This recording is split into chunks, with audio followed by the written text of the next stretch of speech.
Hey everyone, today I thought I'd do something a little bit different, do an instructional video of how I do a guitar setup. I'm actually going to strip this down, change the strings, and there's a couple different things that I do that might be really, or you might find helpful, as far as setting up these Tune-O-Matic bridges, as well as making sure that your strings don't get bound up on the nut. But I thought it might be helpful. There are a few different things that I found that make it easier and make sure that you get a more consistent result every time you change your strings and setting it up, so you get consistent on the intonation, everything. So I'll do this with both of my guitars, just the guitars.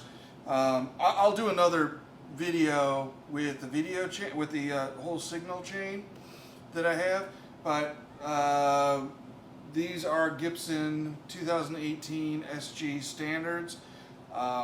That's the year that I tend to like, simply because of the specs. All mahogany, set-in neck. The nice thing about these is the body and the neck profile is almost identical to the original 61 SGs, other than the fact that they've got the neck joint at the 19th fret, where they used to be at like the 22nd fret or 21st fret back on the original one, so they changed that. It's got original pickups, the 61T, the 61R. To my knowledge, they're right around the original spec. Pickups were pretty darn close. About 7.5 ohms DC resistance, so they're like a PAF, maybe a little bit hotter, but this one, my red one, I call Ruby. It's my favorite one. This particular one has really good mid-range presence, so anything in the 400 hertz to the 700 hertz really pops out on this guitar, so I like it a lot. The reasons that I like the 2018 spec is because it is essentially a 61 reissue. It does have the printed circuit board controls for the volume and the tone, but it has Grover locking tuners, which I like very much. And there are a few different changes, but really it's about 85 to 90% the same as a SG reissue, 61 reissue. So that's probably why they quit making this spec, is because it really wasn't different, and the price difference between the 61 reissue and one of these was at least a couple $1,000s. So, but I liked it so much, and this is one of the few guitars, I bought this one first. This is one of the few guitars that I've owned where I didn't change anything on it. The only thing I did change is, if you have an SG, you know that they're neck heavy, so I moved the strap button from there to the top horn, which I've done on various different SGs, never have a problem with that, and it balances out a lot better. But that's really it. I did change the knobs. It did come with standard black top hats, but I put mirror tops on it, and so that's on this guitar, on the blue one which I call Party Girl, and I'll show that one a little bit later. But right now I'm going to just go ahead and tear everything down, take all the strings off, knobs off, down to the bare guitar, clean it, put Fretboard Conditioner on it, all of that, and then we're going to go into the setup and restringing it and go from there. Okay, so I've got the guitar completely stripped down, strings off, bridge off, tailpiece, knobs off. I even took the back control panel plate off. What I'm going to do now is I'm actually going to use this stuff called Deluxe, and I use this on all my electrical contacts. It is like a cleaner / lubricant. Get yourself a can of this because it's fantastic. So probably 3 to 4 times a year I'll do all of the pots. So you can do them from the outside, right where the metal meets the metal here on the outside. On the inside you'll see, it's really hard to tell, but there's a little access area that you can squirt some of that in there on all the tone and the volume pots as well. So before I start doing cleaning, I'm going to do that because this stuff can get messy and whatnot. So I'll do that first, and then I'm going to go ahead and I'll put fretboard conditioner on first, and then I'll do a polish. The fretboard conditioner I use is Luthier's Choice. That is, I think Gibson makes that. I've been using that for years, and then the same thing with the polish as well. And then just get yourself a good professional polish rag for doing the lacquer and so forth. But I'm going to go ahead and do the deox first. Then I'll go ahead and clean everything up, the polish, and then we'll get into putting the components back on and setting the strings, and then going into a couple of different things. One, how do you take care of the nut? Because with the Gibson 3 per side, you get that pinching right there, especially on your higher strings. So there's a trick I'll show you there. And then also how to set your Tune-O-Matic bridge every time. Instead of using the little measurement tool, you know, at the 12th fret, I'll show you how to do that. There's a much easier way that I've discovered, and it's consistent every time. So I'll go ahead and I'll do that. Okay, so I went ahead and I got the deox in, the tone and volume pots, put the control cavity cap back on, cleaned everything up, polished, so forth. Put a light coat of the fretboard conditioner on the fretboard. I do that every time I change my strings, but I always keep it light, don't overdo it. So one of the things, before I go ahead and I start reassembling all the bridge and the tailpiece and everything, and before I put the strings on, is I'm going to go ahead and I'm going to treat this nut. So this is what they call a tectoid nut. It's supposed to resemble like a bone type material. But again, with the Gibson, when you got the 3 and the 3, it pinches, especially on your plain strings. It'll pinch and it can mess up your tuning. So one of the things I do, you can use Vaseline or petroleum jelly or whatever, but chapstick works just fine too. So I'll take a little bit of that and I'll put that in right across the nut where all the strings are, just like that, just a little bit.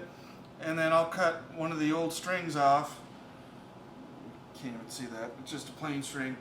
And I'll work it into the groove so you've got some movement in there. You got a little bit of glide.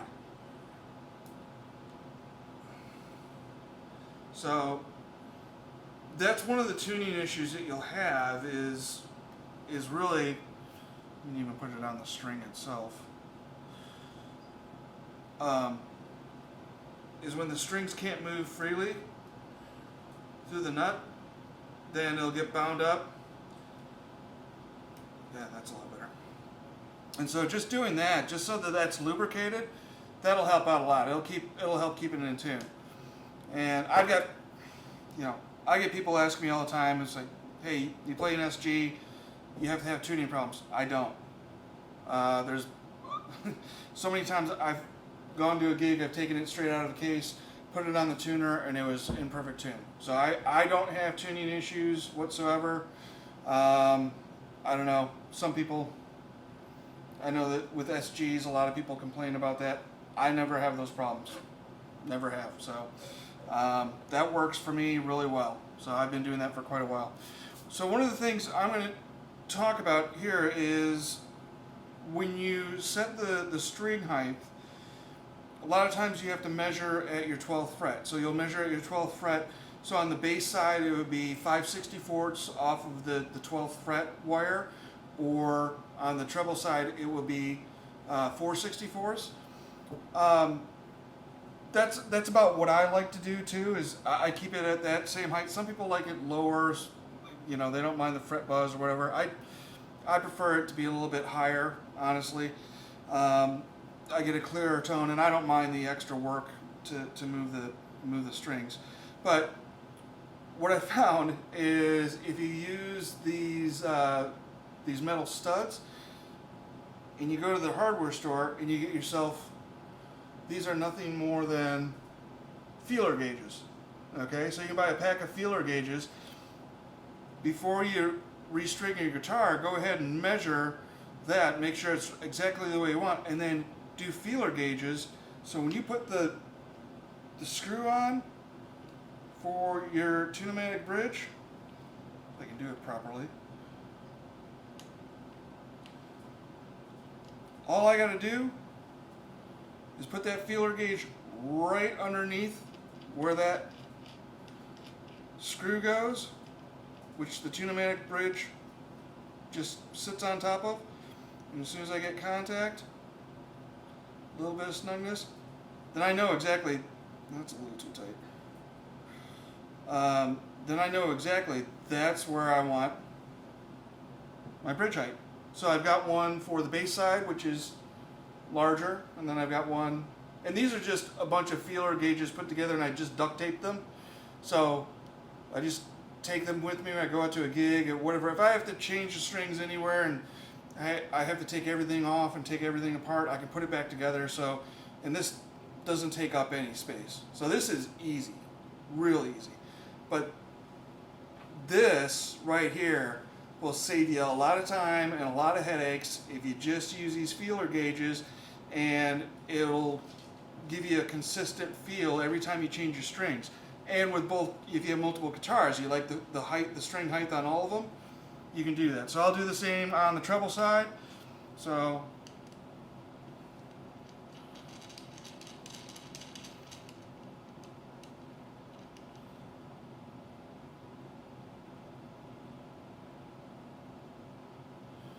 there we go. And then I just go ahead and I put my bridge on. And then I put my studs in for the tailpiece. And I start to go ahead and restring. So I'm going to go ahead and do that. And then we'll go ahead and we'll start doing the restringing. So I've got a couple of the strings on right now, and then I'm going to go ahead and finish the rest. I just wanted to discuss strings themselves. For years, all I played were just your plain nickel wound strings. I prefer the D'Addario brand. Their XLs are what I normally would play. I know that there's the premium style guitar strings are out there, like Ernie Ball's got the Paradigm and whatever, and you can spend a small fortune on strings. Normally, with the amount of practice that I do with the strings, I would get, if it's a standard nickel wound string, I get about 2 weeks out of it before I had to change strings. And D'Addario came out with this. They have their NYXL, which is the same type of steel. I guess it's a higher carbon steel, and it's supposed to last longer and be stronger, which I think it might be. I don't know how true that is, but and they say it's better for tuning. I'm not sure about that. But the difference about these is they have a coating on them. So I've used coated acoustic guitar strings before. I really like those, and I got a lot of long life out of them. But for me, you know, I practice a couple hours a day. I'll do 50 to 60 shows a year. It's 2020, so I'm not going to do that many. But the nice thing is these coated strings, when they start getting built up with dirt and whatnot, I can just wipe them down, and they're not as good as new, but they're good. So I actually get a month. So like I said, I practice 2 hours a day. I tear both guitars down once a month, completely clean them, restring them, and I get a month out of these strings. That's really, really, really good for me. Usually by the end of the month, these strings are ready to break though. So I wouldn't push it any farther. These are 10 through 52 gauge. With the Loco Gringo stuff, it's a little more intricate and faster playing, so I have a thinner string. Back in the days when I was in Hobo Fistfight, I was playing 12 through 60, those big, mean jazz strings. So, and the tuning's the same. And then when I was in Gearhead, it was standard tuning, and they were 10 through 52s, but I'm in DGCFAD, so I'm one full step down, so you've got a little bit of play with these strings, but they're on the bottom end, they're still pretty heavy. But really, like I said, I get about a month out of these strings. That's really good for me. There's a handful of times where it's like right around the 4-week, going into the 5-week period, and the metal just fatigues, and I end up busting the string. Happens. But that's doing really, really well. So I really like these. I've been using them for probably pretty close to about a year now. And again, because they're coated, it's real easy for me to go and wipe them down, clean them up, maybe put a little bit of fast fret on there or just string cleaner, and that coating keeps them nice, and I get some extended wear and extended play out of them. And I'm not changing strings every 2 weeks, and I'm not having to reset intonation every 2 weeks and doing all that. And they sound great. They sound just like regular nickel strings. So some of the other strings that I've tried before, like the cobalt ones, different material, they make them, they sound different. They feel different. They sound different. I've tried the cobalt ones. I didn't really care for them because the sound was really focused and you didn't get as many overtones. So I don't know. I guess I'm old school. I like the traditional nickel style. But give them a try. I don't know if there's anybody else, any of the other manufacturers that are making coated electric strings, but I really like the idea and the concept of it, and they've been fantastic for me. Alright, I've got the other guitar. All the strings are changed, intonation set, tuned up, everything's all good to go. One of the things before I go ahead and start taking this guitar apart, one of the other things I do that's probably different too is once I set the guitar up with the intonation and everything, I let it sit overnight. I don't touch it for a good 8 hours. Just let the strings kind of settle in. I don't know if that does anything, but that's just what I always do, and works out just fine. This is the other guitar. This is the Party Girl guitar. This is, again, the same exact specs as the Ruby guitar, 2018 Gibson SG Standard, 61T, 61R pickups. Again, those are like PAF style pickups. I think the bobbin windings are like 5,200 and 5,000. I'm not sure. But again, DC resistance on both of them are about 7.5 ohms. And just like the old 60s guitars, they didn't make a special pickup for the neck and a special pickup for the bridge. They just use the same pickup. So they're actually identical pickups. That's kind of a different thing for me. Almost every single guitar I've ever owned and played had very, very high output pickups, somewhere in the 14 ohm range. For whatever reason, I really like the way these sound, and I don't know, maybe it's just clarity. I'm not sure. Had to adjust my way of setting my gear up, and I didn't ever used to use a drive pedal. Now I do, so that's a little bit different. The difference between this guitar and the Ruby guitar is this one has a little more low end. So right around your 300 hertz, you have a little bit of a bump there. The only difference really between the two guitars, again, specs are identical. Locking tuners, everything. You know, slim taper, 61 style neck joint at the 19th fret. I mean, everything is identical. The only thing that's different is this is solid mahogany, just like the Ruby guitar, but it's painted with lacquer, whereas the Ruby guitar is stained with lacquer. I don't know if that makes a difference or not, but I can tell a difference between the two guitars. This one definitely has more low end, and it might even be just the different piece of wood. I have no idea. The color is kind of interesting. It was a special limited edition.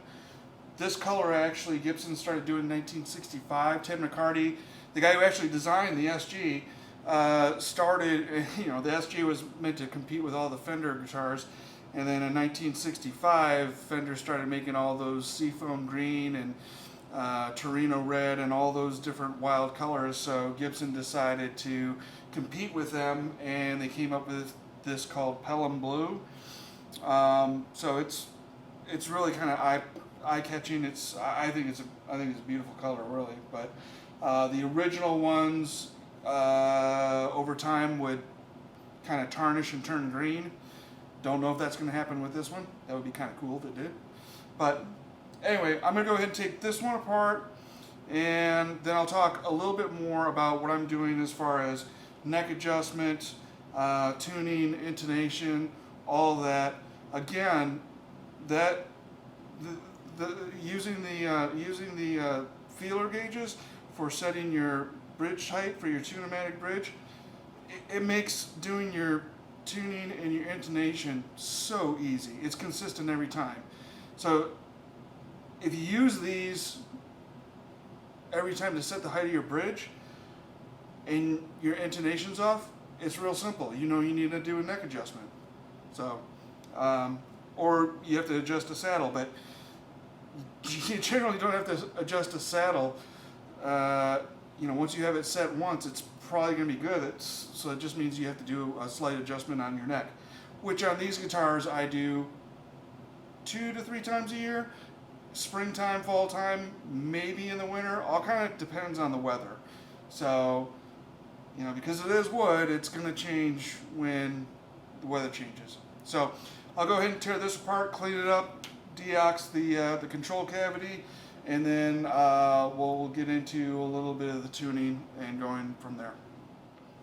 Okay, so I've got Party Girl guitar all tuned up, intonation set, everything is done here.